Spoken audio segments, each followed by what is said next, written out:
Black Beauty by Anna Sewell. Chapter 37. The Golden Rule. 2 or 3 weeks after this, as we came into the yard rather late in the evening, Polly came running across the road with the lantern. She always brought it to him if it was not very wet. "It has all come right, Jerry. Mrs. Briggs sent her servant this afternoon to ask you to take her out tomorrow at 11 o'clock. I said, yes, I thought so, but we supposed she employed someone else now.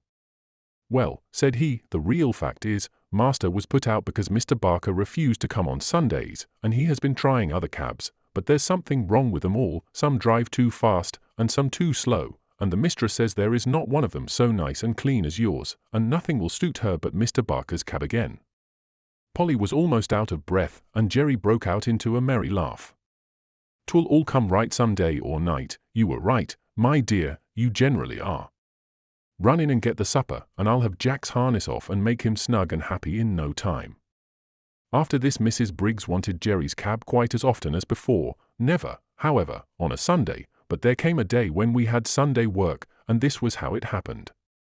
We had all come home on the Saturday night very tired, and very glad to think that the next day would be all rest, but so it was not to be.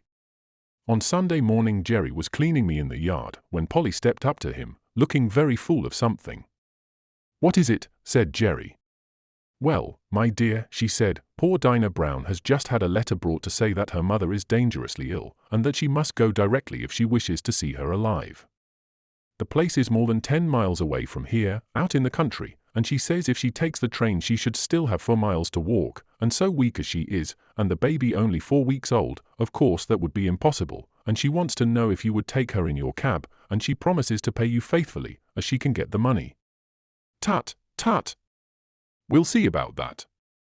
It was not the money I was thinking about, but of losing our Sunday. The horses are tired, and I am tired, too. That's where it pinches." "It pinches all round, for that matter," said Polly, "for it's only half Sunday without you, but you know we should do to other people as we should like they should do to us, and I know very well what I should like if my mother was dying, and Jerry, dear, I am sure it won't break the Sabbath, for if pulling a poor beast or donkey out of a pit would not spoil it, I am quite sure taking poor Dinah would not do it.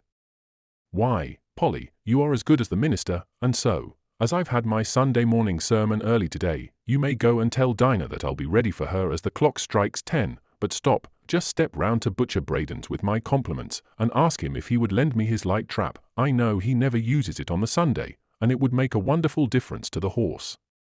Away she went, and soon returned, saying that he could have the trap and welcome. "All right," said he, "now put me up a bit of bread and cheese, and I'll be back in the afternoon as soon as I can." "And I'll have the meat pie ready for an early tea instead of for dinner," said Polly, and away she went, while he made his preparations to the tune of Polly's "The Woman and No Mistake," of which tune he was very fond. I was selected for the journey, and at 10 o'clock we started, in a light, high-wheeled gig, which ran so easily that after the 4-wheeled cab it seemed like nothing. It was a fine May day, and as soon as we were out of the town, the sweet air, the smell of the fresh grass, and the soft country roads were as pleasant as they used to be in the old times, and I soon began to feel quite fresh. Dinah's family lived in a small farmhouse, up a green lane, close by a meadow with some fine shady trees. There were 2 cows feeding in it. A young man asked Jerry to bring his trap into the meadow, and he would tie me up in the cowshed. He wished he had a better stable to offer. "If your cows would not be offended," said Jerry, "there is nothing my horse would like so well as to have an hour or 2 in your beautiful meadow. He's quiet, and it would be a rare treat for him." "Do, and welcome," said the young man. "The best we have is at your service for your kindness to my sister. We shall be having some dinner in an hour, and I hope you'll come in, though with mother so ill we are all out of sorts in the house." Jerry thanked him kindly, but said as he had some dinner with him there was nothing he should like so well as walking about in the meadow. When my harness was taken off I did not know what I should do first, whether to eat the grass, or roll over on my back, or lie down and rest, or have a gallop across the meadow out of sheer spirits at being free, and I did all by turns. Jerry seemed to be quite as happy as I was. He sat down by a bank under a shady tree, and listened to the birds, then he sang himself, and read out of the little brown book he is so fond of, then wandered round the meadow, and down by a little brook, where he picked the flowers and the hawthorn, and tied them up with long sprays of ivy. Then he gave me a good feed of the oats which he had brought with him, but the time seemed all too short. I had not been in a field since I left poor Ginger at Earl Shall.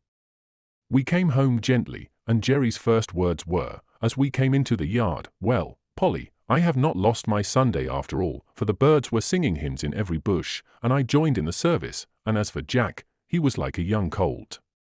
When he handed Dolly the flowers, she jumped about for joy. End of chapter 37.